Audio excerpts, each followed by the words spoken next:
Ковид зеижәа иааира зҽазызшәо, зхала ҳауа ззымго аппаратқәа рахь иаҿаку ачымазаҩцәа, иццакны инеиааиуа зыблақәа мацара убо, аха араҟа ишьҭоу амедицинатә цхыраара рызҭо аҳақьымцәа.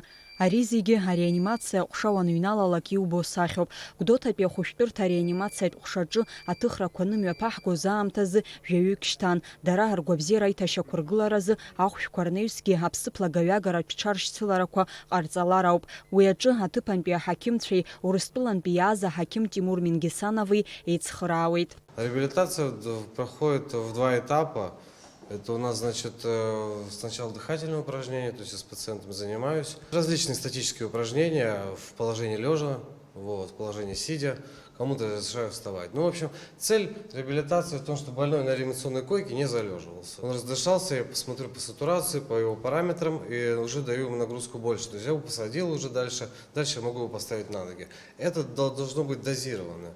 Нельзя взять пациента, который лежал 10 дней, поставить на ноги и сказать ему иди. Это надо делать в течение 3, 4, 5 дней, кому больше приходится. Второй этап это более утягощенная нагрузка. Тут в зависимости от соматических заболеваний, еще у кого артроз, у кого сердечная недостаточность, подбирается реабилитационный лист, назначается той или иной курс реабилитации. Большинство с артрозами тут пациенты ввиду, видимо, местности такой, поэтому даются упражнения на коленные, тазобедренные, голеностопные суставы. Тимур ареанимациатә ҟәшаҿоуп аус ахьиуа, араҟа ковид зеижәа еиҳа иуадаҩу аформала изхызго ачымазаҩцәа шьҭоуп. Убри аҟнытә ҷыдала ахылаԥшра рҭахуп, ирылаҽны иҟоу аҽкаҟынтәи рыхәышәтәразы. Урыстәылантәи дааит аҳақьым дҳацхраут, иара физиотерапия ҳадаҿуп, агимнастика исышьамҭан, динамика ыҟоуп. Избанзар ауаа есымша кислород аҟны иҿакны иныҟәо, хәҷык ирцәыцәгьоуп, нас аныҟәара, агылара ирыхәоит цәгьалаҵәҟьа. Идыру дҳацхраут. Еиҳарак иҟаҳҵо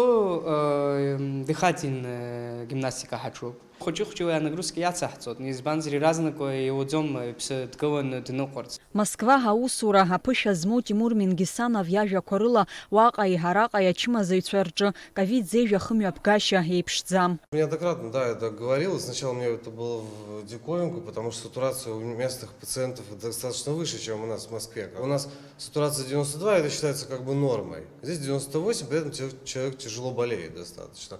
Горный воздух, морской воздух, легкие более здоровые. Ареанимациатә ҟәшаҿы ишьҭаз рхыԥхьаӡара аамҭак азимаҷызҭгьы аҵыхәтәантәи аамҭазы уи иацло иалагеит. Уажәы ара ишьҭоу аиҳабыратә абиԥара иаҵанакуа роуп. Аҳақьымцәа ракәзар ирылшо зегь ҟарҵоит урҭ ршьапы иқәдыргыларц азы. Я со всеми делюсь, и уже написаны мной упражнения дыхательные. Они вот тут у каждого есть, у врача, у медсестры. 6 упражнений, которые, в принципе, я применяю. Я знаю, что они не навредят. И как бы их не применяй, в принципе, будет эффект хороший. И вот я им всем раздал, как бы они пользуются активно. Тут очень трепетно относятся к любому пациенту, и относятся как к своему родственнику. Это не всегда и не везде я встречал, работая в Москве, но здесь я встретил это повсеместно. Гәдоуҭатәи агоспиталь аҿы ҩажәижәаҩык инареиҳаны ачымазаҩцәа шьҭоуп. Аоперативтә штаб иҳанаҭо аинформациа ала ковид зеижә зыхьуа рхыԥхьаӡара иазҳауа иалагеит. Асанитартә нормақәа шәрықәныҟәала, шәгәабзиара шәацклаԥшла, шәааигәара иҟоу шәрызхәыцла. Амра Зарандиаԥҳа, Алексей Баструков, Аԥсуа телехәаԥшра.